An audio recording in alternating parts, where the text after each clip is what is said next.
Assalamualaikum warahmatullahi wabarakatuh. Salam sejahtera.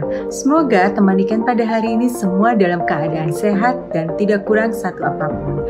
Dengan ikan Tante Sudarmono di sini mengucapkan terima kasih atas kesediaannya mendengarkan YouTube saya. YouTube saya kali ini adalah siaran perdana mengenai Tanya Mbak Niken. Di mana Tanya Mbak Niken ini akan selalu kita reguler, kita putar setiap hari Minggu di YouTube, menjawab pertanyaan-pertanyaan yang muncul di Instastory yang selalu diposting pada hari Selasa. Jadi bagi ada yang memiliki pertanyaan, yuk kita follow Instagram saya dan ajukan pertanyaan-pertanyaan yang selama ini rasanya kok belum pas ya, ingin ditanyakan langsung, silahkan ditanyakan langsung. Nah, kali ini saya melihat pertanyaan yang muncul cukup banyak di sini ya, saya udah lihat. Kebanyakan yaitu pertanyaan-pertanyaannya berhubungan dengan vitamin D dan kecantikan. Nah, mengenai vitamin D ini sendiri, saya akan mengutip dulu dari beberapa jurnal yang saya temukan, yaitu jurnal-jurnal medis seperti Health Harvard, lalu juga NCBI, lalu juga NIH, WHO, hormon.org, di mana judulnya atau tajuknya itu semua hampir sama, yaitu Breaking Old Rules, atau dalam bahasa Indonesia adalah melabrak aturan lama. Loh, apa ya maksudnya melabrak aturan lama dalam hubungan dengan vitamin D? Jadi begini, selama ini kita tahunya vitamin D itu adalah vitamin. Vitamin itu adalah mikronutrien yang diperlukan oleh tubuh, tapi tubuh tidak memproduksi sendiri. Itulah yang disebut dengan vitamin. Tapi vitamin D ternyata diproduksi oleh tubuh kita, sehingga tidak bisa dong kita sebut sebagai vitamin lagi. Vitamin D adalah disebut dengan sebetulnya adalah hormon. Jadi vitamin D kita produksi dalam tubuh kita, tapi sayangnya tidak mencukupi. Jadi sekarang diketahui bahwa seluruh sel di tubuh kita memiliki alat terima untuk vitamin D ini, atau disebut reseptor terhadap vitamin D, di mana sayangnya vitamin D tidak mencukupi. Jadi kita harus terus menambah vitamin D kita agar mencukupi kebutuhan tubuh kita, ya. Nah, jadi kita kalau misalnya masih orang bertanya, saya nggak mau deh minum vitamin D, atau saya nggak mau deh vitamin D, takut keracunan, itu salah besar, karena vitamin D itu adalah hormon, sesuatu yang diproduksi oleh tubuh kita, tapi sayangnya tubuh kita kurang banyak memproduksinya. Vitamin D itu sendiri bisa didapatkan dari sinar matahari. Saya nanti akan membahas lebih lanjut karena banyak orang mengatakan sinar matahari itu adalah vitamin D, ya. Tapi juga sayangnya tidak didapatkan dari makanan kecuali ikan dan kuning telur. Makanan lainnya tidak ada yang mengandung vitamin D. Nah, kalau sudah begini, kita harus makan berapa banyak ikan dan berapa banyak kuning telur akan mencukupi kebutuhan vitamin D berkilo-kilo. Nah, kebayang ya, kita harus menghabiskan waktu untuk makan segitu banyak, tapi vitamin D belum tentu mencukupi. Pertanyaan pertama, yaitu yang datang dari Daidara, yang bilang bahwa dia banyak mendengar tentang vitamin D yang katanya baik untuk kesehatan. Betul sekali. Bagaimana agar kebutuhan vitamin D seseorang bisa terpenuhi dengan baik? Nah, kali ini saya akan mengutip dari Dr. Renu Mahtani. Dr. Renu Mahtani adalah seorang dokter di Amerika yang berperan aktif dalam hubungannya dengan vitamin D di dunia ini. Nah, Dr. Renu Mahtani memberikan indikator jika kita tes lab. Jadi jika kita tes lab akan dicek berapa kadar vitamin D-nya, di mana menurut Dr. Renu Mahtani vitamin D yang baik adalah di atas level 80. Jadi kalau di atas level 80, hampir seluruh penyakit bisa dihindari, terutama kanker dan autoimun. Kalau di Jakarta, tes lab ini sekitar berkisar antara 400 sampai 500 ribu. Bayangkan, mahal ya. Nah, Dr. Renu Mahtani sudah memberikan warning bagi siapapun yang tidak pernah minum vitamin D, sudah pasti level vitamin D-nya di bawah 20. Bayangkan, kita harus mengejar 80, ini hanya 20. Jadi mau nggak mau sudah pasti kalau yang tidak pernah minum vitamin D itu tidak mencukupi vitamin D-nya. Jadi pertanyaan tadi, kalau bagaimana cara agar memenuhi kebutuhan vitamin D? Sudah pasti dengan suplemen. Nah, suplemen sendiri ada yang disebut dengan vitamin D, vitamin D2, dan vitamin D3. Vitamin D dan vitamin D2 itu sama. Jadi sebenarnya vitamin D itu vitamin D2, yang berbeda adalah vitamin D3. Yang lebih baik diserap oleh tubuh, kalau saya kutip lagi dari Medical News Today, mengatakan bahwa D3 jauh lebih efektif dari vitamin D biasa. Ya, jadi kita sudah tahu harus pakai yang mana, dan kita sudah tahu juga ciri-ciri kalau tidak usah tes lab dulu. Ya, jadi mudah-mudahan terjawab ya. Oke, yang berikutnya lagi saya akan menjawab pertanyaan kedua yang datang dari Nana, bertanya, kalau berjemur bagaimana nih? Apakah kita dapat mendapatkan vitamin D? Kalau iya, waktu terbaik untuk berjemur kapan? Ini pertanyaan yang sangat banyak. Jadi Nana nggak sendirian, karena pertanyaan mengenai vitamin D dengan berjemur bisa tidak, ini dari mana-mana selalu datang ke saya, dan saya akan menjawab bisa. Tapi ada tapinya.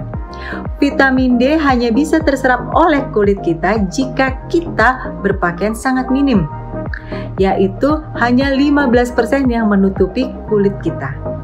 Jadi kalau yang masih berjemur pakai topi, pakai sunglasses, pakai tangan panjang, pakai celana panjang, pakai semua yang menutupi kulit, tidak ada manfaatnya. Lalu kalau yang berkulit gelap, ingat Indonesia berkulit coklat ya, ini juga menghalangi penyerapan vitamin D. Yang ada kita tambah hitam, tapi vitamin D-nya tidak terserap. Lalu yang berikutnya lagi adalah sunblock. Sunblock itu memang mencegah kita dari terpaan vitamin D, terpaan sinar matahari yang otomatis memblokir juga si vitamin D ini. Ya, yang berikutnya lagi lemak tubuh. Jadi bagi yang merasa masih gemuk, vitamin D-nya tidak akan terserap dengan sempurna karena ya kena ke si lemak ini. Ya, lalu yang berikutnya lagi usia juga berpengaruh, dan faktor polusi. Jadi gimana dong? Masih boleh berjemur atau enggak? Boleh aja, tapi hilangin aja yang tadi yang saya sudah sebutkan, faktor-faktor pemblokir vitamin D. Hati-hati, bagi yang memutuskan akhirnya berjemur dengan minimal tanpa sunblock, itu akan membawa bom atom di masa depan, yaitu kanker kulit dan polusi udara. Paru-paru kita akan bermasalah. Jadi mungkin vitamin D nggak dapet, kanker kulit yang dapat. Hati-hati ya. Masih dengan Dikan Tanti Sudarmono di sini, saya akan membacakan pertanyaan selanjutnya, yaitu pertanyaan ketiga dari Restu yang menanyakan bagaimana caranya mengenali gejala kekurangan vitamin D tanpa cek lab. Oke, kita pahami bersama vitamin D itu dibutuhkan oleh tubuh kita di banyak hal. Banyak yang masih salah mengartikan vitamin D ini hanya vitamin untuk tulang dan gigi saja. Itu salah besar. Betul untuk tulang dan gigi, jadi kalau merasa ada masalah dengan gigi, ada masalah dengan tulang, cek level vitamin D-nya itu pasti rendah. Yang lainnya lagi adalah kekebalan. Lalu masalah di otak dan sistem saraf. Jadi jika merasa kurang bisa fokus yang berhubungan dengan otak, atau sistem sarafnya misalnya kok saya gampang gemeteran, nah itu semuanya sebetulnya kekurangan vitamin D juga. Kekebalan, bagi yang gampang sakit, gampang alergi, itu sudah pasti kekurangan vitamin D. Yang berikutnya lagi adalah sebetulnya vitamin D ini dapat mencegah diabetes. Jadi bagi yang mulai merasakan, saya ini kayaknya ada insulin resisten nih, yuk cek kadar vitamin D-nya, itu udah pasti rendah. Lalu yang berikutnya lagi untuk mensupport fungsi paru-paru, Nah, jadi kalau misalnya ada masalah dengan paru-parunya, itu biasanya vitamin D-nya rendah juga. Lalu juga sebetulnya jika kita merasa kolesterol kita bermasalah atau masalah di jantung, nah itu vitamin D kita juga kurang. Dan juga sebetulnya vitamin D ini dapat mencegah stroke. Nah, bagus sekali ya vitamin D. Masih banyak lagi loh. Lalu yang berikutnya lagi adalah untuk mempengaruhi gen yang terlibat dalam pertumbuhan kanker. Jadi sebetulnya kalau sel-sel akan mulai menjadi kanserius atau bersifat kanker, kita hajar dengan vitamin D itu bisa kembali membaik. Salah satu faktornya ya. Lalu bagi yang penderita autoimun seperti saya, tapi kok saya nggak bisa kayak Niken ya? Kok Niken masih bisa aktif ke sana ke sini, sedangkan saya lemes, autoimun saya gejala yang muncul melulu. Itu kenapa? Kekurangan vitamin D. Yang berikutnya lagi adalah penurunan daya kognitif dan demensia. Hati-hati, cepat lupa. Hati-hati juga pikun melulu. Itu kekurangan vitamin D. Lalu, merasa depresi, merasa moody, merasa moody, atau apapun yang berhubungan dengan pikiran ya, itu biasanya juga kekurangan vitamin D. Lalu juga infeksi pernafasan, tadi saya udah bilang karena dia menguatkan paru-paru. Asma, ada dikit-dikit pilek, bangun tidur pilek, itu kekurangan vitamin D. Lalu juga untuk ini biasanya Bibi suka nih, yang merasa kulitnya keriput dini, yang merasa kok kulit saya ada yang nggak bener nih, nggak bisa cerah, itu juga kurang vitamin D. Lalu juga untuk perkembangan gut kita atau pencernaan kita. Jadi kalau ada yang merasa leaky gut, ada yang merasa pencernaannya nggak bener, asam lambung lah, GERD, cek level vitamin D-nya sudah pasti rendah. Jadi gampang sekali ya, banyak sekali yang bisa kita lihat ini karena kekurangan vitamin D.